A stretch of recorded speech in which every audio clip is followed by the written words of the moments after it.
రీసెంట్‌గా అయితే మేము చేవెళ్ళ కోర్ట్‌లో సివిల్ సూట్ ఫైల్ చేయడం జరిగింది. దానికి గాను బెయిలీఫ్ సహాయంతో మేము నోటీసులు సర్వ్ చేద్దామని చెప్పేసి client and one of my colleague friend with bailiff సహాయంతో మేము వెళ్తున్నామన్నమాట.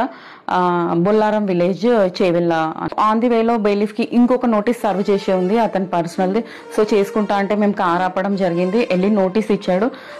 అతను చదవమన్నాడంట.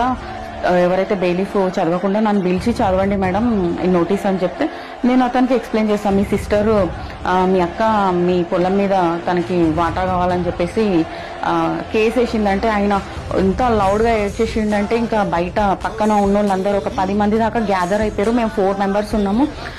వచ్చేసి వాళ్ళు అస్సలు వినట్లేరు. మేమే స్వయంగా వచ్చేసి అడుగుతున్నామని చెప్పేసి వాళ్ళు అరుస్తుంటే నేను ఒక అతన్ని పిలిచి సర్పంచ్ నంబర్ తీసుకొని ఇమీడియట్లీ కాల్ చేయడం జరిగింది.